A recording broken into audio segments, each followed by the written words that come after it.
elected officials know that they want them to make that same proclamation. If other cities can declare themselves sanctuary cities, we can declare our city a rule of law city.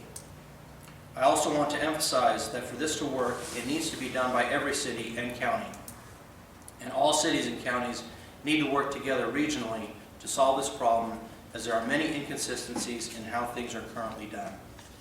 I also want to let all Americans know that there are things that can be done at all levels of government to uphold our laws. I'm asking you to start asking your elected officials to take specific positions on this issue in your individual cities. I will be bringing a resolution for the council to vote on, which expresses support for what has been brought forward here today. Thank you very much to all of you. I appreciate your time. I will take a few questions if there are any. So you're asking for the screening of unlicensed drivers for immigration status? Is that the bottom line, and why are you proposing that? I'm asking that some of this be brought forward. These are complex issues. I'm asking that they be brought forward for discussion by the council at a study session. But is that it? I mean, that's it? There are many things that I mentioned here today that I want to have open discussions. I feel it's right and appropriate that we have open, honest discussion on these issues, just as we would on water issues or infrastructure issues. I don't think we should be afraid to discuss these issues publicly. Do you want your police officers to be able to ask anyone that's pulled over for proof of citizenship and whether they're here legally? Those are complex issues. I want to have more in-depth discussions and discussions on future policy direction with our chief and our city attorney. How do you feel about that? I'm sorry? How do you feel about how she characterized it? I'm not sure what your question is. I want to have discussions on these issues. I have questions. I'm sure the rest of the council has questions. I'm sure the public has questions. And I think it's fair to put these issues out there for discussion and consideration. And I will acknowledge that some of these issues that I've talked about are maybe easier to go forward with than others. Some are more complex, and that's why I want to have some discussions on it. How does the timing of this announcement relate to your campaign for assembly? It doesn't. I've been planning to do this for some time and put it off for various reasons. How does the timing relate to what's going on in Arizona? It doesn't. I was planning on putting this forward a long time ago, but put it off for various reasons. Do you support what's going on in Arizona? I haven't read that policy, but I support upholding our immigration laws. Yes, sir. I was going to ask you something like that. Are you looking for a law similar to the one in Arizona here in Costa Mesa? I have not read that law. What I'm looking to do is put forward some of the items I brought forward today for discussion with our council, our chief, and our city attorney, and take it from there. Some things I will acknowledge will be easier to put forward than others. Some are more difficult. Some things we may not put forward.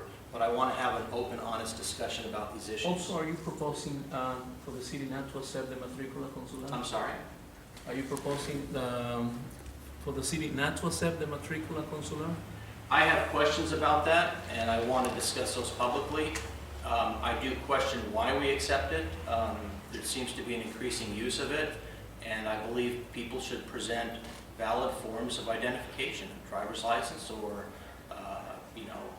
passport, or if they're here legally to work, they should be able to present such identification. When is that Mexican ID actually being accepted in the city of Costa Mesa? Under what circumstances is it being accepted by your police? Is that what you're saying? That's a very good question, and I don't think there's a short, easy answer.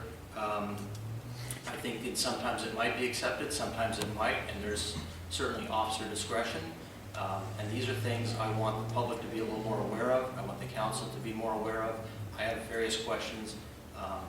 There's no short, simple answer to that. Do you have any evidence that has happened, though, so far? That when a policeman stops someone for a DUI, that they accept a Mexican ID rather than a driver's license? Is there any evidence of that? In terms of identification purposes? In terms of identification, yeah. In some cases, it may be presented as identification, and I want to gather more information on that. These are questions that I don't have all of the thorough answers to. There are some times when the matricular card is presented as identification. Is there any evidence, though, that you have that has been used in that circumstance? I believe it is, yes. Okay, Yes, you have that evidence. And when you brought forward the proposal to have an ICE agent here in Costa Mesa in 2005, You said that this would prevent major crimes, you know, major criminals in the city from staying here, if they are illegal, from staying here illegally. But it looks like your officers have been making arrests for people who are, you know, doing some minor offenses, like I don't know, if they, you know, if on DUI, or if they don't have a driver license. It looks like you've had several arrested on misdemeanor charges, and many of them were found to be illegal. But when you brought this up, this was only for criminal, you know, major crimes. What has happened between 2005 and what has happened between your proposal in 2005 and what is happening actually on the streets of Costa Mesa? Well, first of all, I would hardly consider a DUI a minor offense. But You know, in my opinion, it is a major offense. Yeah, but many legal Right. immigrants, But you know, get pulled over driving under the influence. Sure. To You know, answer what your question distinguishes- about what originally happened, Yeah. I originally put forward a proposal to have our officers trained and work with ICE under the 287G program. Subsequently, ICE offered to put an ICE agent in our jail, and I was very supportive of that and still am. So right now, officers are going through the normal course of their duties, and if they arrest someone, it's regardless of whether they're here illegal or not, they're following normal policies and procedures, and if they're brought in, if the ICE agent is available, they are screened. And if they are eligible for deportation, that is a decision that ICE makes.